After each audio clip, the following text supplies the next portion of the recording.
Europe 1. Le grand direct des médias avec Thomas Joubert. Actualité politique très chargée en ce moment avec la primaire de la droite. Vous avez été plus de 8 millions à suivre le débat hier soir entre Alain Juppé et François Fillon sur TF1 et sur France 2.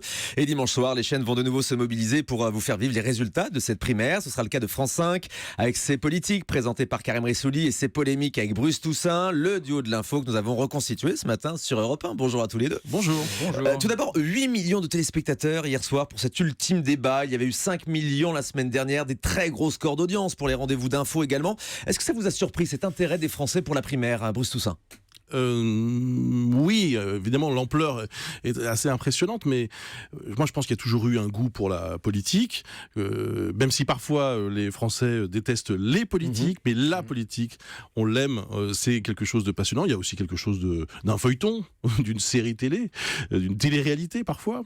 Et donc, voilà, bon, le score, c'est vrai, est impressionnant, mais ce sont les deux plus grandes chaînes françaises. Et pourtant, les émissions politiques ont parfois du mal à faire de l'audience. On a vu l'émission politique de France 2 à laquelle vous participez, Karim Rissouli, n'a pas toujours fait des très très bons scores d'audience depuis le début de la saison. François Fillon qui fait 44% dans les régions de la semaine dernière, il avait fait 2 millions 100 chez nous, ce qui n'était pas un super score, à peine plus que Bruno Le Maire.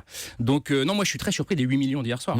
On n'arrête pas de dire depuis le début de l'année que, effectivement, comme le dit Bruce, que les hommes politiques n'intéressent plus forcément les Français.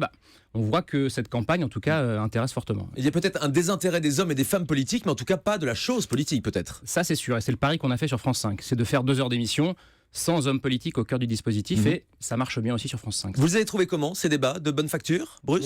Oui. Écoutez, comme ça fait 3 semaines, un mois que tout le monde tape sur les journalistes, je voudrais profiter de ce matin de dire que moi je trouve, que personne n'imagine à quel point c'est difficile de faire ce genre d'émission, de faire des débats, surtout quand ils sont à la télévision. Quand ils sont 7, c'est carrément mission impossible.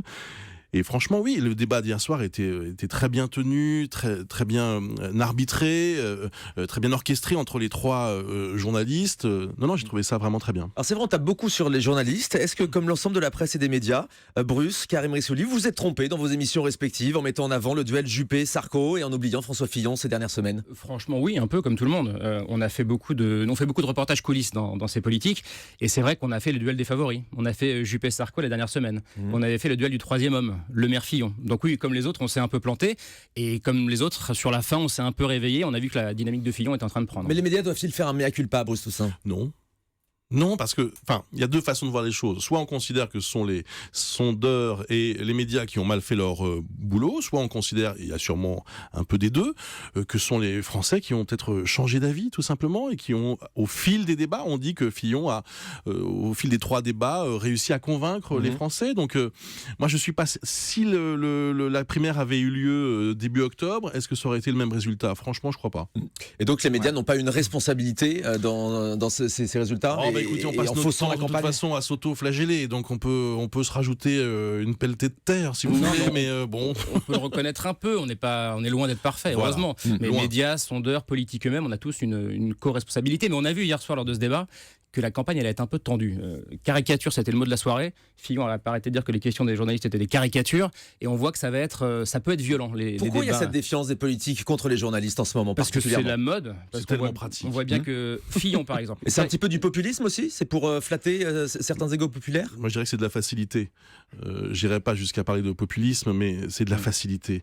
On sait qu'il y a une défiance vis-à-vis des journalistes et des médias, donc certaines personnalités politiques reprennent cet argument à leur compte. Bon, c'est leur responsabilité. Fillon dit même que ça a été le tournant de sa campagne. Quand il est venu dans l'émission politique sur France 2, qu'il a recadré Charline Vanhoenacker à la fin, il dit que ça a fait basculer l'opinion. Et il dit que le dernier débat où il a recadré David Pujadas a fait basculer l'opinion. Donc ça marche de taper sur les journalistes. Il n'y a pas de chance, il n'y a pas de raison qu'il s'arrête là-dessus. Vous aussi, vous êtes fait recadrer par Nicolas Sarkozy, Karim. Alors ça lui a moins servi visiblement. Donc, mais oui. Vous l'avez noté. Sur son bon résultat au premier tour, François Fillon a dit aussi qu'il le devait à son passage dans une ambition intime de Karim Le Marchand. Vous êtes d'accord avec lui? Bruce? Je sais pas.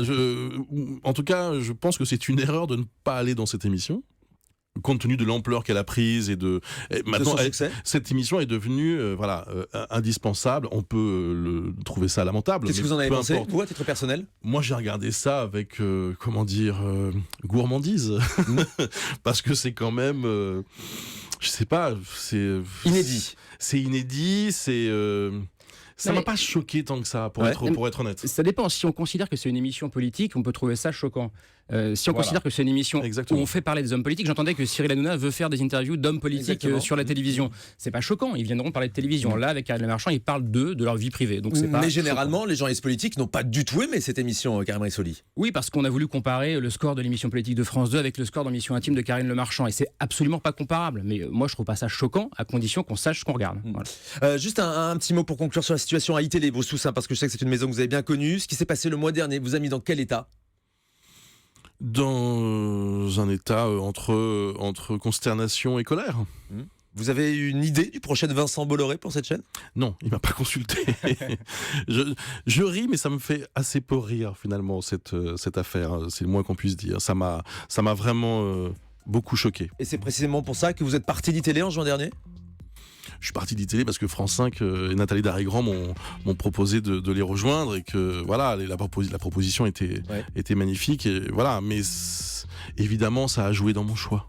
C'est politique et c'est polémique, ce sont les rendez-vous de Bruce Toussaint et de Karim Rissouli dimanche sur France 5. Vous suivrez bien évidemment le second tour de la primaire à droite. On se retrouve dans un instant avec Christine Béroux.